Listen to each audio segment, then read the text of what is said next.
Welcome back to Opinion Journal. I'm Mary Kissel. Iran is holding elections today.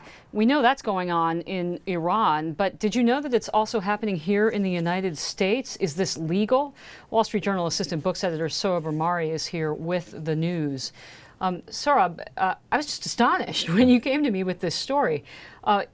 Iran is holding elections in our backyards? It is. The Iranian interest section, which is what they have instead of an actual embassy, because Iran and the U.S. don't have diplomatic relations, but they do have an interest section in the Pakistani embassy.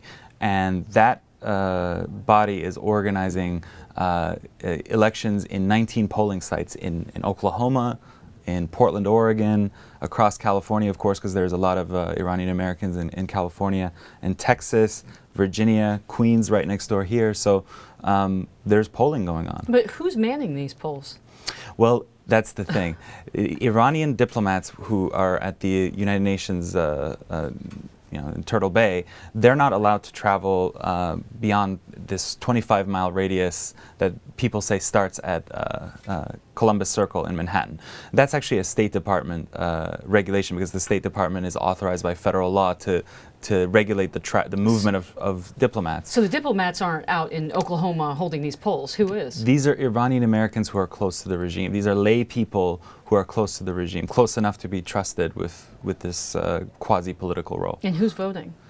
That's a great question. So just like in Iran, they love to have lots of people participate in their sham elections. So they'll bring in, if you're an employee of the government or if a student, they'll force you in a sort of a quasi-coercive way to vote, because your ability to study or your ability to stay at your current job depends on the stamp that shows that you voted. Likewise here, some Iranian Americans are under a lot of pressure, because the act of voting is a way to show you're personally affirming the legitimacy of the regime. So I'm a student in a U.S. university, but I'm an Iranian citizen, and I might feel pressured to vote because something might happen to my mom and dad back home? Something might happen, or more likely that when you go back, you might be questioned, or just your if you're getting a state scholarship to study in the U.S., that might be jeopardized. So the pressure varies depending. If you're a dissident, they could really go after your parents. I don't think they would go after your parents for not voting, but they could certainly review your scholarship next time around, and you might lose it. Sohrab, this is a scandal. Yeah. This should be front page news in every newspaper across America. It should be on the 6 o'clock shows. What does the State Department say when you call them and ask them about this? They didn't comment. They ignored my request. They didn't comment. They ignored my request. Not even a no comment. Right. No, not even a no comment. Exactly. Yeah. It just went into the black hole of the State Department. That's right. And this is the brave. Okay, well, let's talk about the hypocrisy here. How can we say, as a nation, that we're going to put sanctions on the Iranian regime, they're not legitimate, they're bad, and allow this? How do you square that? I don't understand it. I mean, if we view Tehran as their major adversary in the Middle East, including when we were getting involved in Syria, in some ways we're really, wrestling with Iran, with Tehran.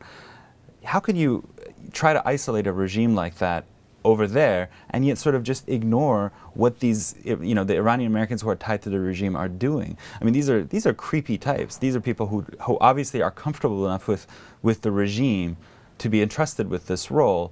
And we really need to treat this regime as an ideological adversary, and every little thing like that, they obviously invest a lot in it. They could just ignore the Iranian Americans here, but they want to give that image of allowing their citizens abroad to vote in their sham elections. So they take it seriously. On our side, we either ignore it or, in this case, perhaps tacitly support the process. So we allow the French government to hold elections here. They have a representative in the United States. Would you go so far as to say we shouldn't let any country conduct voting here? Or is it just regimes like Iran that are so contrary to our interests? Absolutely just regimes like Iran. I mean, France is a sister democracy. This is different. First of all, it's a sham election. People over there are in fact, the numbers are looking quite embarrassing in terms of, despite all the pressure, people not voting this time around the way they did in 2009, because in 2009, there was still some minimal semblance of it being fair elections. This time around, over there people who are showing to realize it's a sham. And the people who are over here, either because they have ideological fervor for the regime or because they're forced to do it, well, that's not something that we should countenance, because we're a democracy, and we're engaged with this regime as an adversary, and we should treat every little thing like that as an opportunity to undermine it, if that's what we're really out to do. If not, then that's a different question. But my impression was that, you know, we're treating Iran as a serious adversary, or that we should be doing that. Well, it's a good question for Susan Rice and Samantha Power as they take over their new roles atop our foreign policy machines. WSJ Assistant Books Editor Sohrab Ahmari, thanks so much for bringing us Thanks for having me. this story.